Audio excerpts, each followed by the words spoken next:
Hey everybody, welcome back to Q-Tips. We are the video store junkies, and we are back once again to bring you a few selections to watch on streaming over the weekend. And we're just going to get right into it, and I will pass this over to Zach.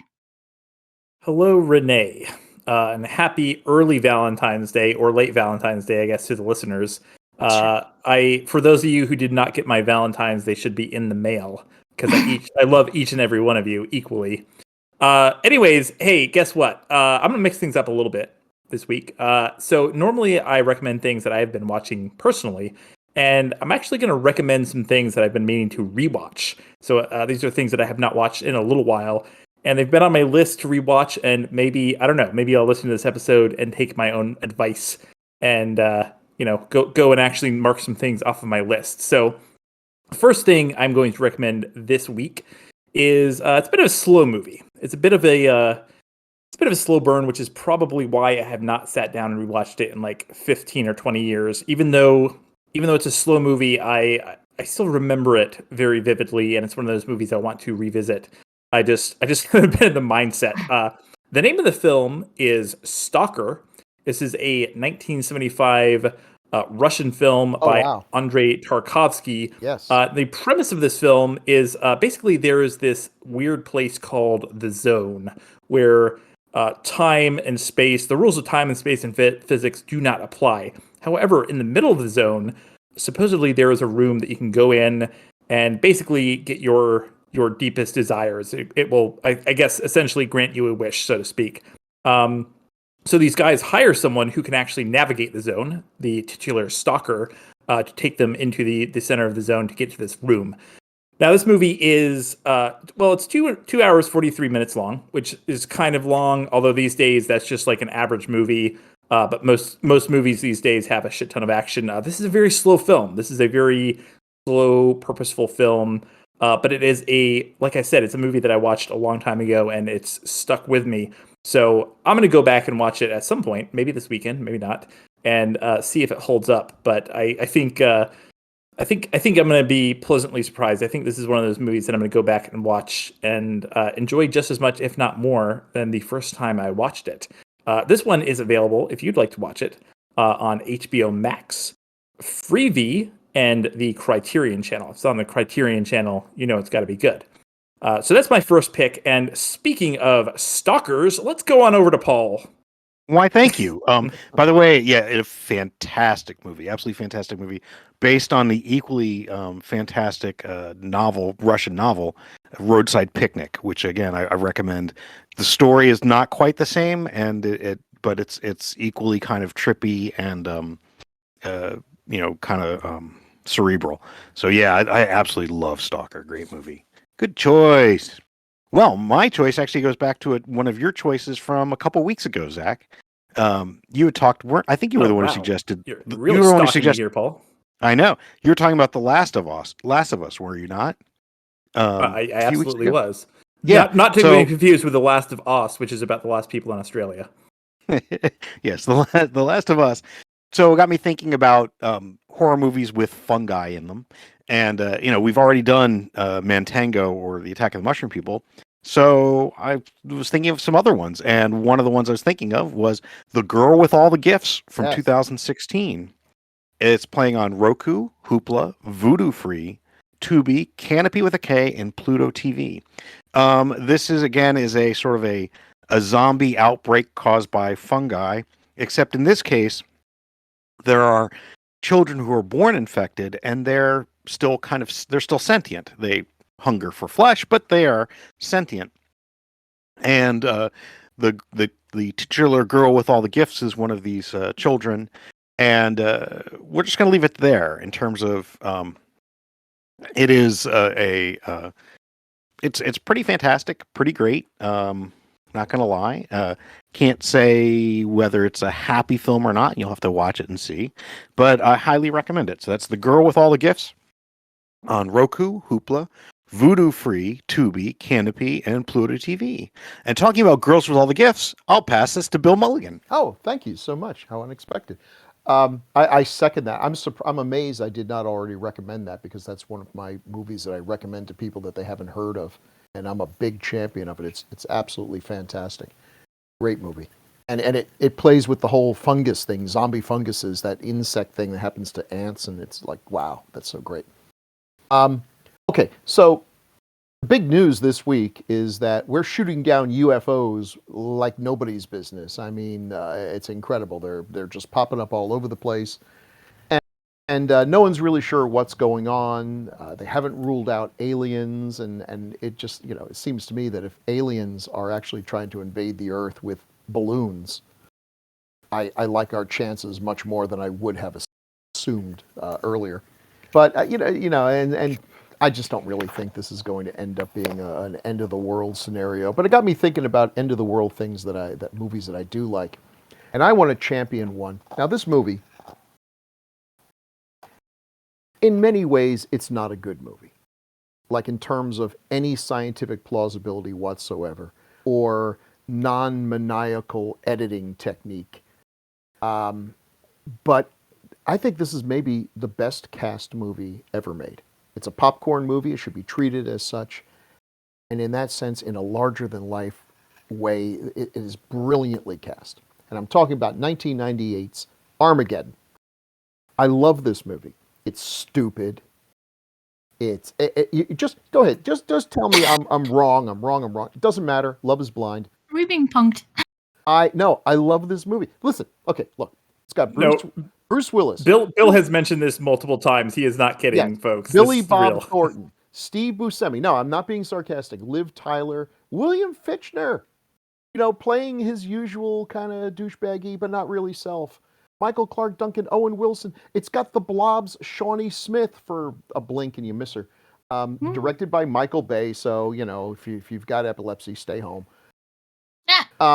It's written by the godfather of Brian De Palma's daughter, who he named Lolita De Palma. And I just want to say to Lolita De Palma, if you set fire to your father, douse him with kerosene while he sleeps, and light him up, make sure I'm on the jury because I will send you on your way. Who the hell names their kid Lolita? What kind of failure as a parent are you? From the get-go, from the moment she drew breath, you failed her. Anyway, got nothing to do with the movie. Oh, listen, Armageddon's brilliant. This movie is like written, it's the Save the Cat movie. It is so formulaic, but brilliantly formulaic. The whole premise is that an asteroid the size of Texas is heading toward the world, and it's going to kill us all. It's going to kill even the bacteria. Oceans are going to boil away. And the only way they can stop it is to drill a hole in it and split it right down the middle so it just goes right past us, as would never happen in our universe. But NASA, who are able to, in just a couple of weeks, figure out how to get a couple space shuttles to do what space shuttles were never meant to do, land on an asteroid.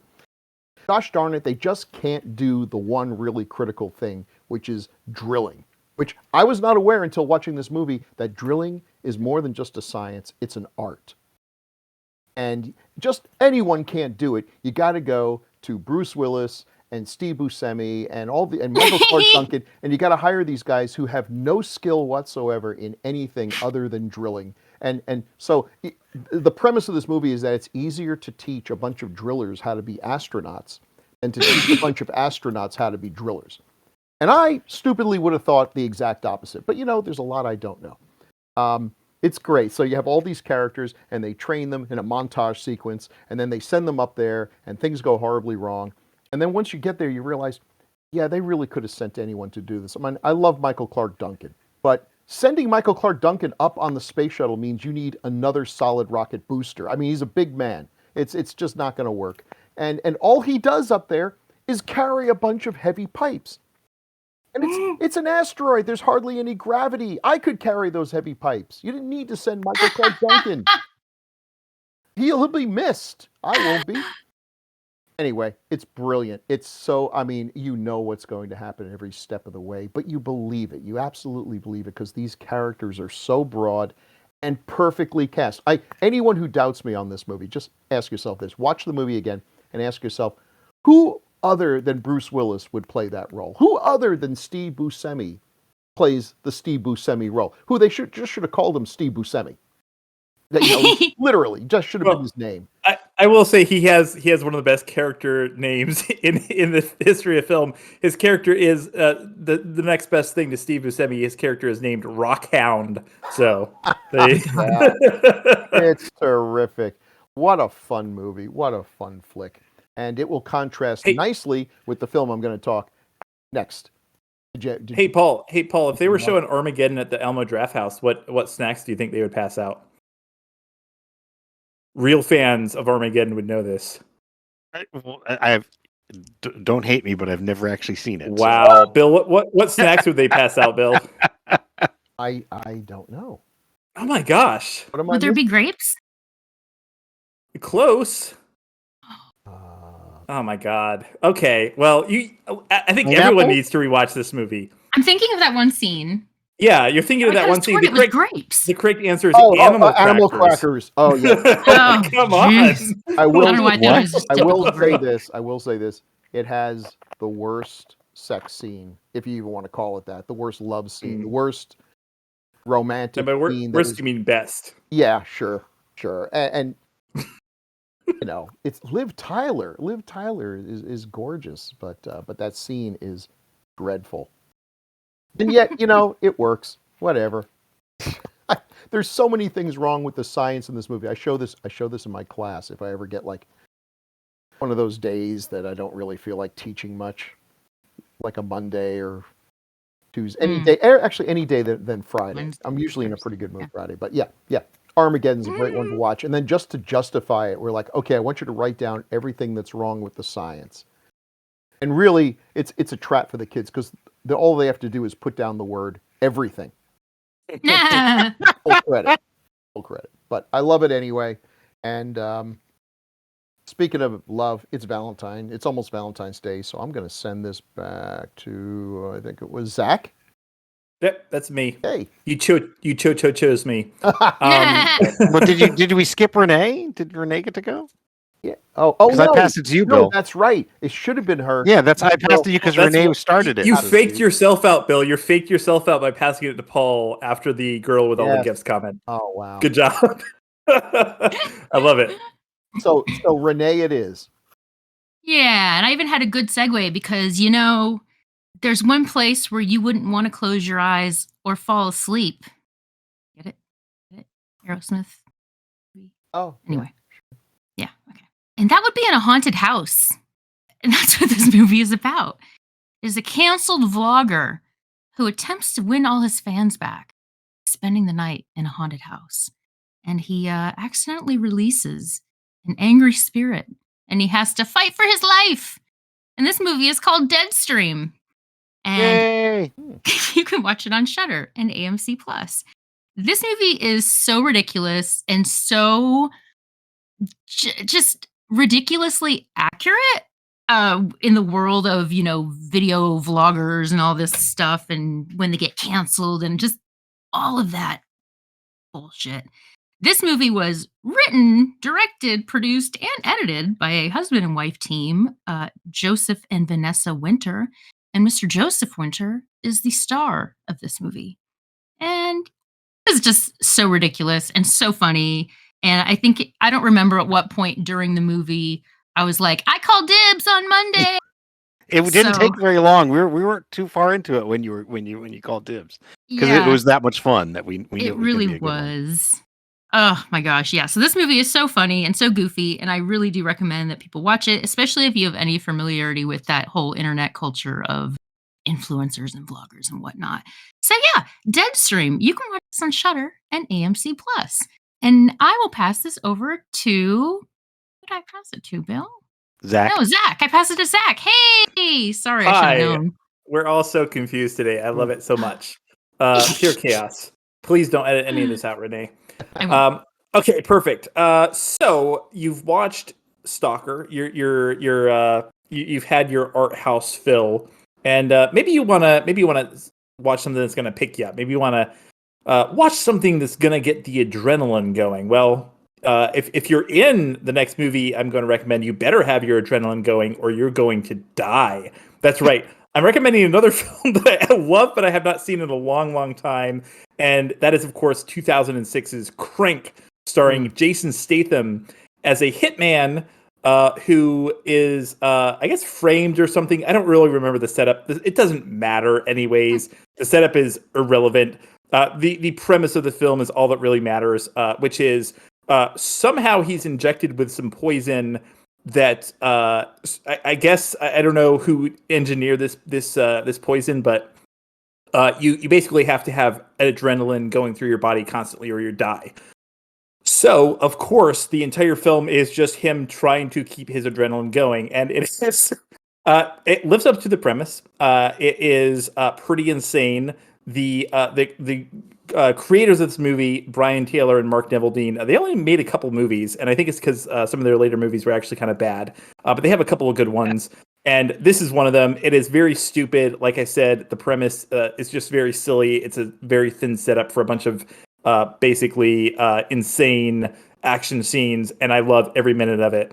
It's available on Prime Video and Tubi, and I will say there is a sequel to this movie, Crank High Voltage, which I was going to recommend both of them. Unfortunately, that one is not on streaming, but if you watch Crank, I think Crank High Voltage is basically like they went they basically pulled out all the stops in Crank, and then in Crank High Voltage they just didn't care at all about even trying to have any connection to reality. So like Crank High Voltage makes Crank look like a grounded action film. So if you can find High Voltage, it's a great double feature, but for the time being, for the sake of this show, I am recommending Crank on Prime Video and Tubi. It's a great double feature with Stalker because it's the best of both worlds. There, you got a nice slow film and you got a nice fast film. And speaking of people who keep the adrenaline going, I don't know. I got nothing because I'm very tired, Paul. I guess I need some adrenaline going here because so I'm going to pass over to Paul. I want a second Crank. In fact, I was just nice. talking about it this weekend with somebody. I swear to God. Amazing. Yeah. And I actually have a T-shirt that when my mother-in-law at the time was working for a cardiologist, and somehow they got a promo T-shirt for Crank. So it's like my T-shirt for working in the yard. It's a white T-shirt with the logo of Crank, which is like a heart with like all these syringes pushed into it. Nice. And I absolutely, the ending of Crank to me was the thing that just it's one of those films that ends on the most perfect note it possibly could. So yeah, I love Crank. It's fun. And I haven't watched it forever either. Well, speaking about fun things, let's get back to some fungus. My second film is a horror movie called Gaia, Gaia, from 2022. It's playing on Hulu and Canopy with a K. And this is a South African horror film. And basically you have some forest ranger types who are in the forests in South Africa, and one of them loses a drone, and she's like, well, we can't leave our trash here. And she goes in to this very wild area, and well, she runs into some people who are there, and there's some fungus and some infections, and woo, bad shit. It is kind of trippy. It is one of these ones, some definite body horror when it comes to fungal things, but it also tries to get a bit, kind of. It is called Gaia, so it's got some save the earth stuff to it, but not. It's well worth watching. I really loved it. Plus, it is absolutely gorgeously shot. Probably one of the most beautiful fungal infection movies you will watch. Highly recommended. It's Gaia, Gaia, from 2021 on Hulu and Canopy. And speaking of beautiful fungal infections, I'll pass this to Bill. Why, thank you. I meant to mention that Armageddon is on HBO Max. Meanwhile, on Hulu, there's a film that makes you appreciate Armageddon because they come from similar ideas and premises and purpose, but this one I believe fails in every single way, although it did make more money, so what do I know. Directed by Roland Emmerich. It's 2009's 2012, based on the premise that the Mayans had a calendar that was really, really good, but it ended in 2012, and that must mean that that's when the world ends, as opposed to I've got a 2023 cat calendar hanging up on the wall where I can see it. And it goes to the end of 2023 because I'm going to go buy another calendar for 2024. And that's exactly what the Mayans intended. They were, it went to 2012, and then they were going to go to Hobby Lobby and pick up one that would go for the next millennium or so. But their civilization didn't last. They didn't see that coming, but somehow everyone thinks the Mayans really knew a lot about the future of the world. Okay, good, solid premise. And so this But movie, they were correct, Bill. They didn't need it after 2012. Now, did they? well, no, they didn't need it a whole lot earlier. So That's true. There you go. This one's directed by Roland Emmerich, who makes you appreciate Michael Bay. It's written by the same guy who did such winners as Moonfall and White House Down and Independence Day Resurgence, and The Day After Tomorrow, which I actually begrudgingly enjoy. But here's so the premise of this is the world's going to end for reasons, and this is the ultimate disaster porn. It's got earthquakes, volcanic eruptions, mega tsunamis, a global flood with more water than we actually have. I mean, it just a terrible premise, but it's okay because we follow the lives of a single family: John Cusack, Amanda Peet, and their adorable kids as they escape in the nick of time. And this is where this movie completely falls apart for me. There's a really spectacular special effects sequence where Los Angeles is destroyed. People die by the millions. You see their bodies falling out of buildings. Little old ladies are swallowed up by, cracks in the pavement. Millions upon millions of people are dying. But it's okay because this family in their car are always just ahead. Like literally, as you follow them down the street, the road behind them is crumbling. And which makes you think, I really think that maybe John Cusack is like an angel of death. He just doesn't know it. Because wherever he goes, everybody except him and his crew die. And we're supposed to feel good about this. As we watch it, just awful things happening. It completely fails. And I'm looking, it's like, why do I like Armageddon so much and this one so little? The cast is solid, but they all could have been replaced. Every single damn one of them could have been replaced. Because this movie's not going for that larger-than-life thing. John Cusack is not a larger-than-life actor. He's a good actor, but his skill is in playing regular people. It's a regular guy thrown in the middle of Armageddon. I don't want that. I want, Arnold Schwarzenegger. I want Bruce Willis. I want people who might actually save our bacon here. These people are just surviving. And, you put yourself in the movie. It's like, Michael Clark Duncan is trying to save my life. Yay, Michael Clark Duncan. And in this movie, it's just like, this guy, okay, see that person who just died as he drove by? That was me. That was totally me. I'm dead here. I'm just like, yeah. Oh man, what a failure this movie is. It's terrible. Terrible. It tries so hard to be Armageddon and it fails in every way. So watch the two of them together and you can see how to make a popcorn movie and how to just, show a lot of people die. It's all CGI. You never feel a single thing. If the guy in Crank watched 2012, he'd die. He would die because you're just passively watching this. It doesn't make your heart pitter-patter at all. It is not a single moment where I was engaged or excited. Just watching it, just thinking to yourself, man, they can do a lot with computers these days. And that's it. So, I'll send this over to someone who can make the pulse beat faster, and that is the lovely Renee. Oh, that's so nice. So, my next recommendation, say you really enjoyed that first one, but you want something that's a little scarier. So, yeah. So, I'm actually going to apologize in advance because I've recommended this movie before. And I'm actually going to give you two suggestions to watch, both of which I have recommended. But that's why I'm giving you two, because I'm cheating. So these movies have a very similar premise. They are crews from paranormal reality shows that lock themselves in haunted asylums. One locks itself in a haunted asylum. The other is a haunted psychiatric hospital. And as expected, they end up shooting what ends up being their final episodes. Sorry, I'm a little tongue-tied today. Anyway, so the first recommendation is called Grave Encounters. And you can watch this movie on Shudder and Roku and Tubi.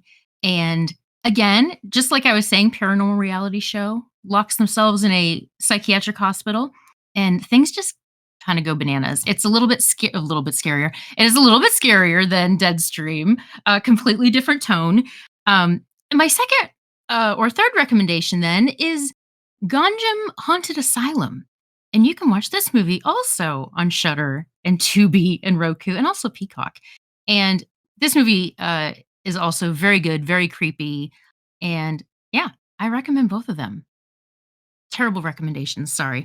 No, I second the second one. And what's interesting is that one we got as a $1 DVD the same time Wow. we just bought it sight unseen, didn't even know what it was. Watched it was like, wow, this is amazing.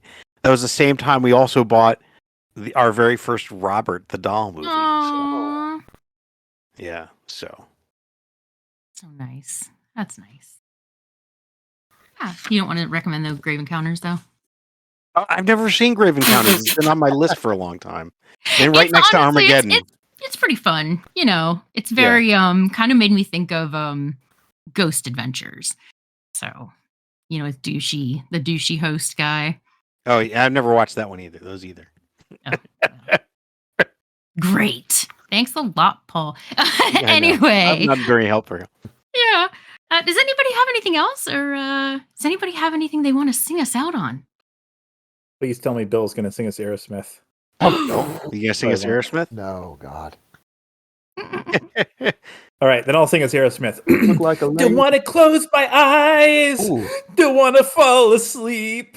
Cause I miss you, baby. And I don't want to miss a thing. I don't actually know how the song goes. I just Is that Googled in the Armageddon? I don't. lyrics. What's that from? Is that like did they use that in Armageddon or something? I don't. Yes, Did they? Jesus. Oh, I never saw the Oh my movie. I God. don't know. Exact No. melody and everything.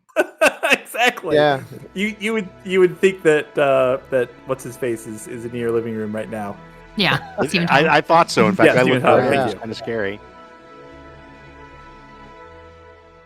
For the weekend of February 28th, Bill recommended Armageddon, available on HBO Max and DirecTV, and 2012, available on Hulu, DirecTV, and Sling.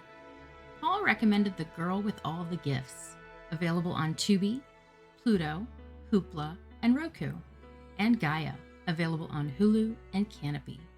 Zachary recommended Stalker, available on HBO Max, Freevee, and the Criterion Channel, and Crank, available on Prime Video and Tubi.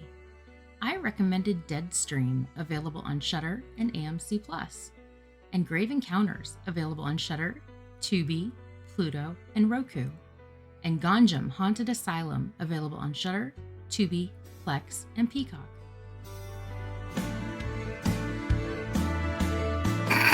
I don't want to close my eyes. I don't want to fall asleep because I miss you, baby. Let's be Britain's daughter. I don't really need to have. And I don't want to miss a thing.